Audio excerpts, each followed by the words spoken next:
Olá, queridos, primeiro ano, seja bem-vindo para mais uma aula de Biologia.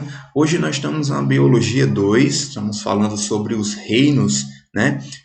Falamos na aula passada sobre o reino Monera e hoje vamos falar sobre o reino Protoctista, capítulo 10, a partir da página 400. Tá? Vamos falar sobre as características gerais, conhecer os principais representantes desse reino Protoctista e também quais são as suas principais características. Vamos entender as diferenças entre as algas unicelulares e pluricelulares e entender os mecanismos de reprodução dentro desse reino. Tá? Preste atenção, no capítulo 10, está falando o grande reino protoctista, ele é dividido na parte de algas e protozoários. Então, nessa aula nós só vamos falar sobre as algas e na aula que vem vamos falar sobre os protozoários, tá bom? Então, olha só. O reino protoctista, ele é um reino meio que de transição entre o reino Monera e os reinos aqui acima. O reino Metáfita, o reino Plante das plantas, o reino Metazoa, ou o reino dos animais, e o reino Fungi, que é o reino dos fungos, né? E aqui a gente tem diferentes representantes dentro desse reino protoctista. Nós temos tanto as algas multicelulares ou pluricelulares, como as algas unicelulares também. E aqui temos outros representantes, como os protozoários. Então, ele é chamado de um grupo polifilético. Lembra quando a gente estava falando lá no início do ano dos cladogramas, da taxonomia, da sistemática? Então, é a organização dos seres vivos dentro da grande árvore da vida, né? Então, a partir de um ancestral vindo do reino Monera, né? Um ancestral procarioto, formou-se o indivíduo eucarioto, e aqui a gente tem esse reino de eucariotos, chamado de reino protoctista, tá bom? Vamos falar sobre eles. Como eu disse a vocês, ele é dividido em algas e protozoários, né? As algas a gente conhece como aquelas plantas do mar, né? Ou as plantas aquáticas, mas a gente tem que aprender a diferenciar bem, né? As algas das plantas, porque em alguns livros de biologia antigos, né? Muitos autores costumavam classificar as algas dentro do reino das plantas. Só que quando a gente observa ela um pouco mais a fundo, a gente vê que elas são um pouco diferentes. Por isso que as algas estão no reino dos protoctistas, porque não são plantas, também não são animais e nem são fungos. E também não são bactérias, porque bactérias são procariotos. Lembra disso? Bactéria não tem núcleo, mas essas células, a gente já vê que ela já é mais organizado.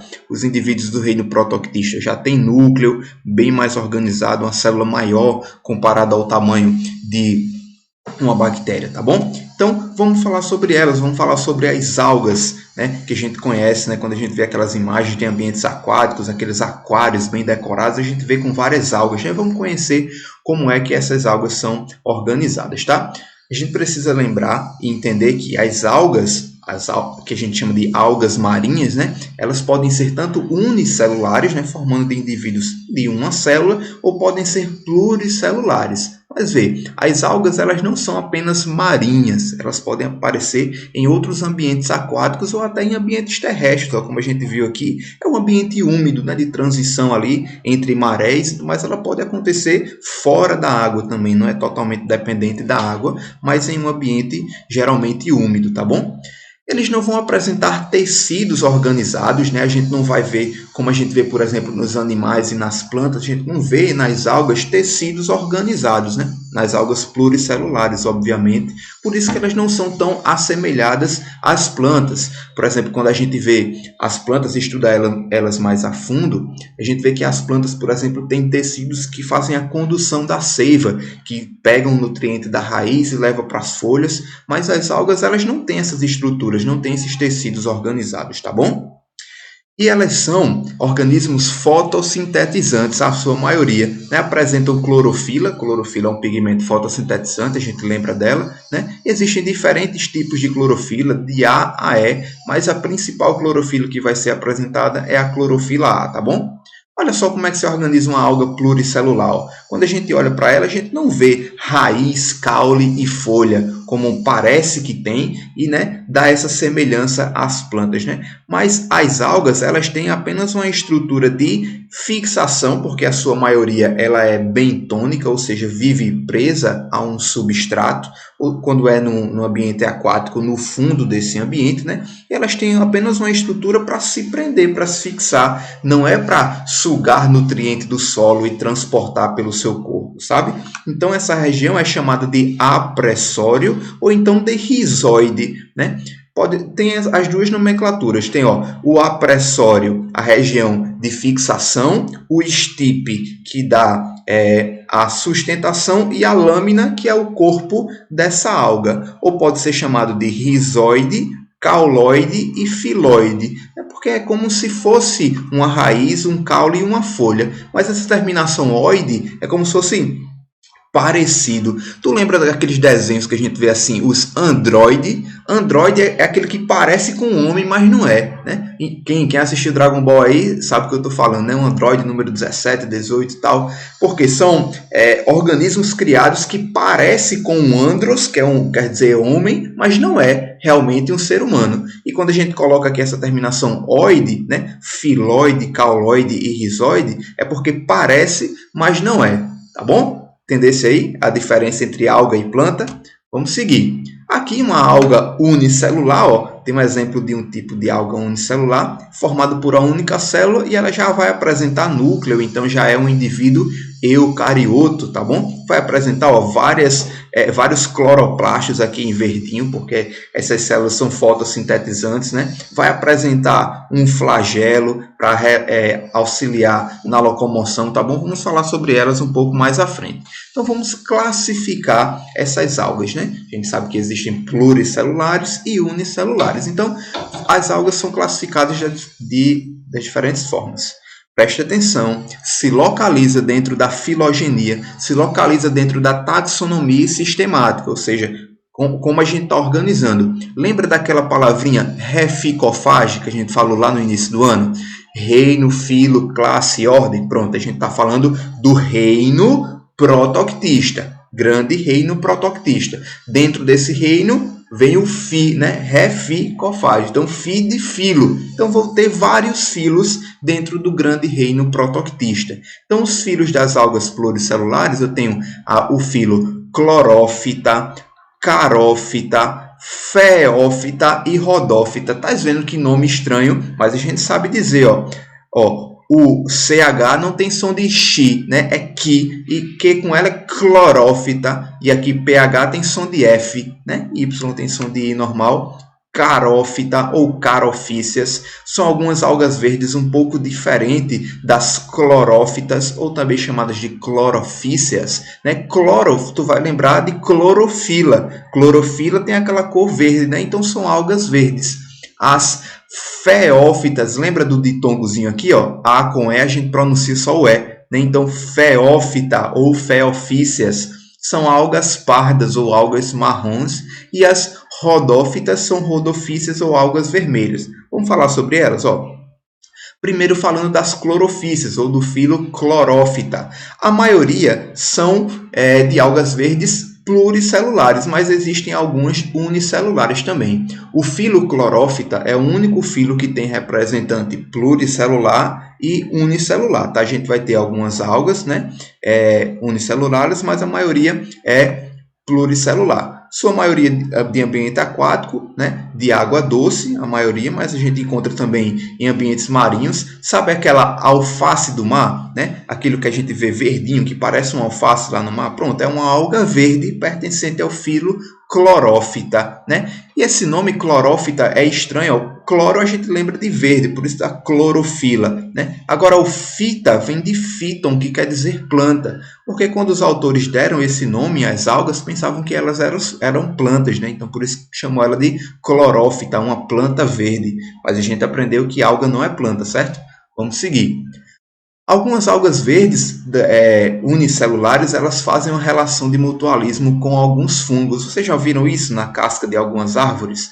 Então, isso é alga unicelular, pertencente ao filo clorófita, alga verde, junto com alguns fungos que formam aquilo que a gente conhece como líquens, tá? Então, o líquen é uma alga unicelular em relação mutualística com os fungos, que um protege o outro e um dá nutriente para o outro. Veja, a alga unicelular ela é fotossintetizante.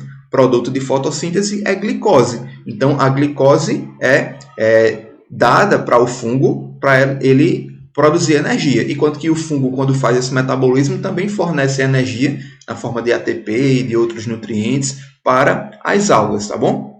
Vamos falar agora sobre as algas marrons ou algas pardas. Eu tenho certeza que você já viu isso aqui, você chama de sargaço, né?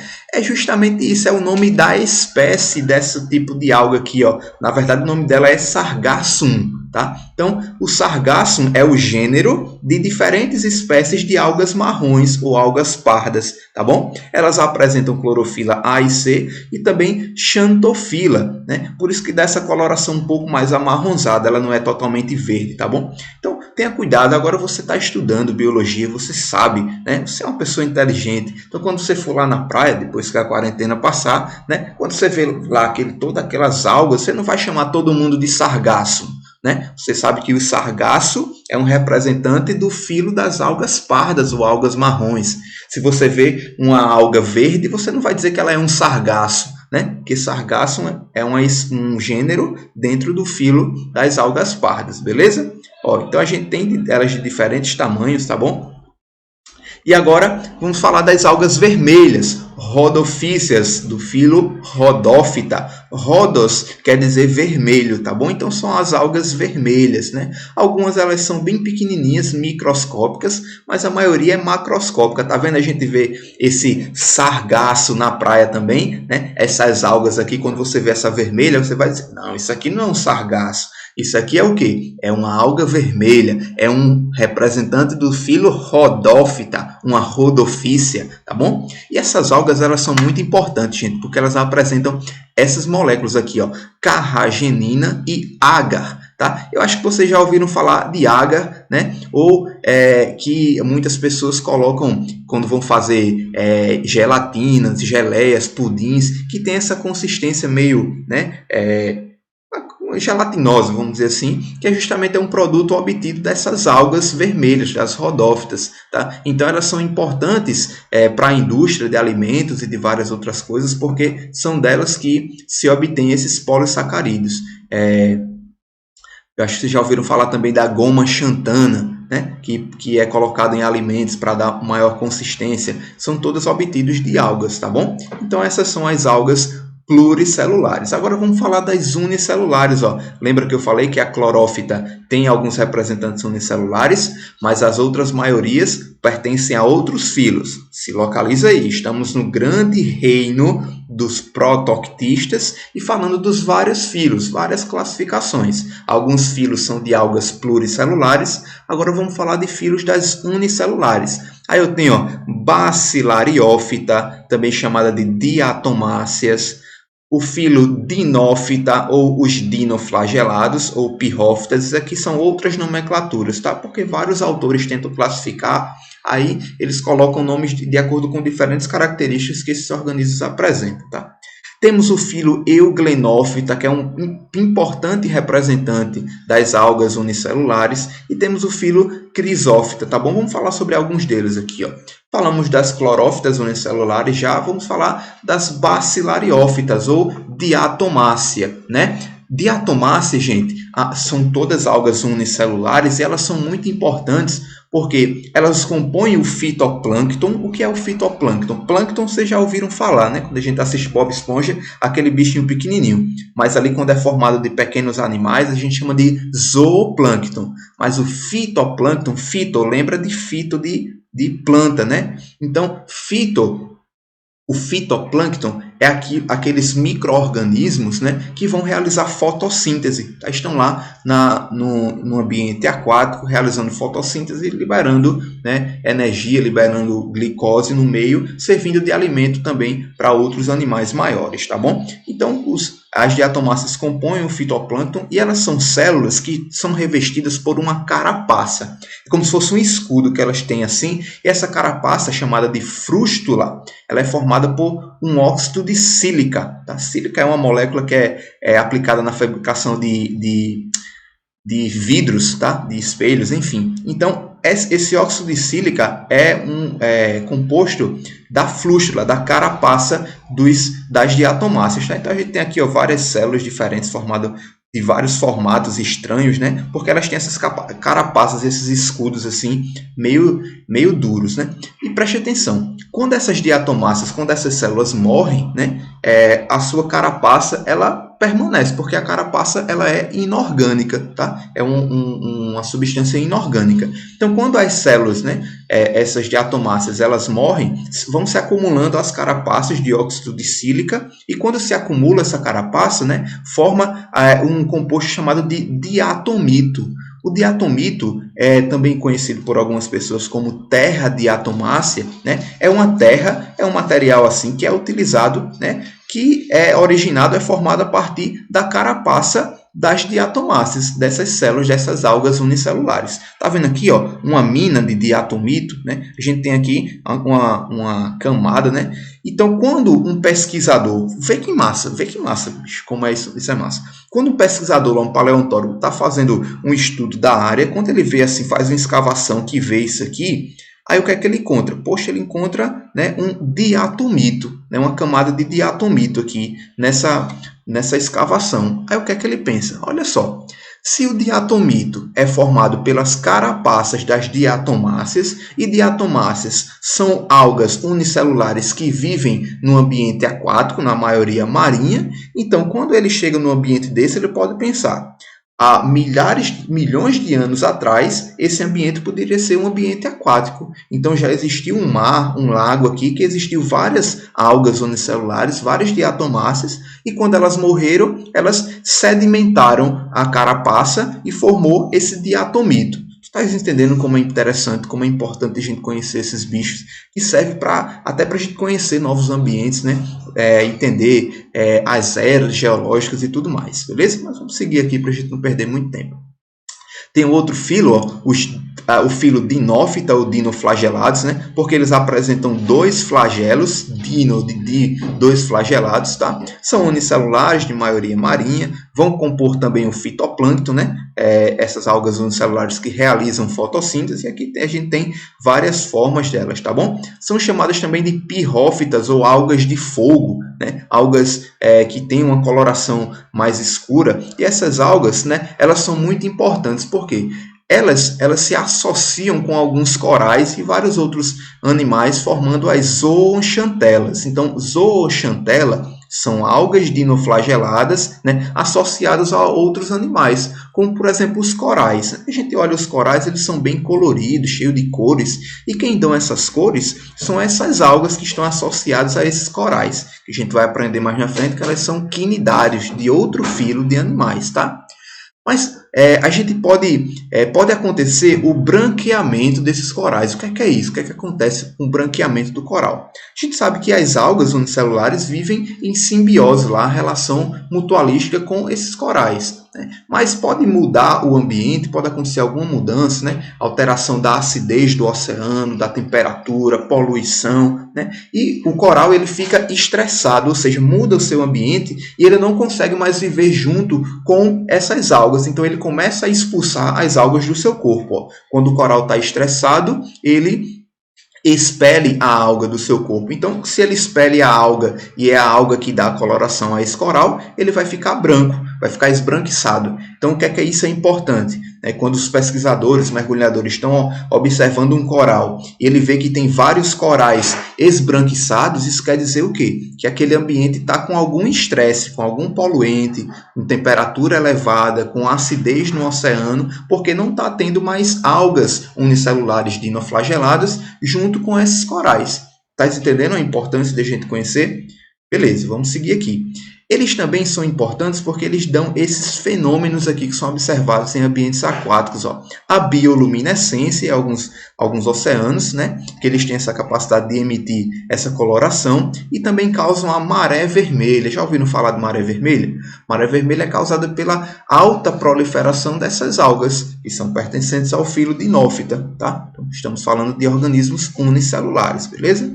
Só para a gente fechar aqui, ó, o filo Euglenófita. Euglenófita, né, é um filo representado por essas célulazinhas, que é a chamada euglena, é o nome do gênero desse organismo, tá? Elas são flageladas, apresentam flagelo para sua locomoção, tá bom? Então, mas elas são as únicas que não vão apresentar a parede celular. Lembra que eu falei lá das diatomáceas, que tem aquela carapaça? Os dinoflagelados vão ter uma parede celular também, tá? Mas as euglenas não apresentam parede celular. E elas são interessantes porque elas são mixotróficas. O que é que isso quer dizer? Mixo vem de mix, de mistura, né? E trofia é de alimentação.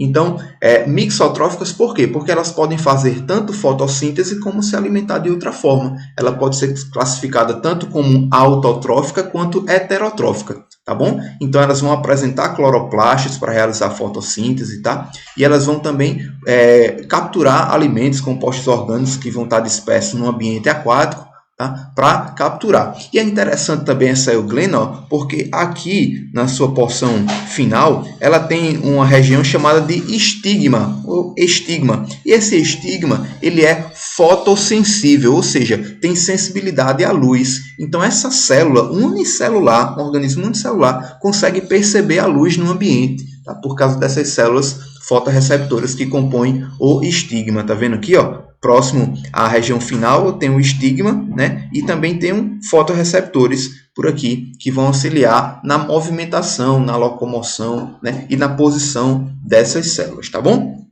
Gente, só para a gente terminar, precisamos entender a reprodução desses bichos, tá? Reprodução das algas, elas podem ser tanto assexuadas, né, por mitose, as células vão se dividindo por divisão binária e formando novas células, tanto aqui vão ser liberadas e fixar no substrato e gerar outro indivíduo, ou em algas unicelulares, elas vão se dividir por meiose e assim formar duas células, tá bom? Mas a maioria é reprodução sexuada, com mistura de material genético. Em algas unicelulares pode ter uma união sexual. Essas algas elas vão se diferenciar em células haploides, elas se unem e juntam o seu conteúdo celular e juntam também o núcleo, fazendo a fusão nuclear, e assim formam um zigoto diploide, e esse zigoto vai sofrer várias divisões meióticas para gerar novos indivíduos haploides. Essas algas unicelulares elas vão ser haploides, tá bom? E nas algas multicelulares ou pluricelulares, a gente tem aqui uma reprodução do tipo de metagênese. Isso quer dizer uma alternância de gerações. O que é isso?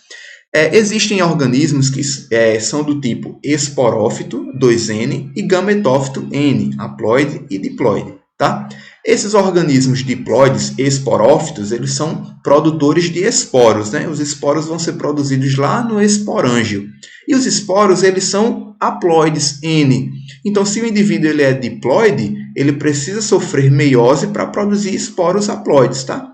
Então, esses esporos haploides, quando germinarem, vão formar um indivíduo adulto haploide, que agora é chamado de gametófito.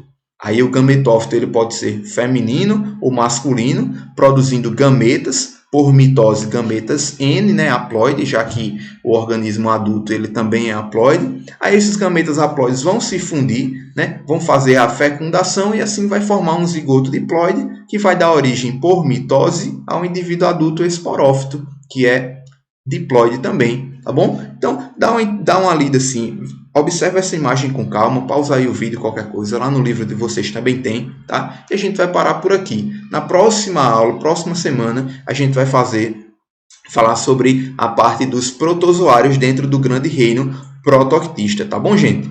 Fico por aqui, um abraço para vocês e até a próxima aula.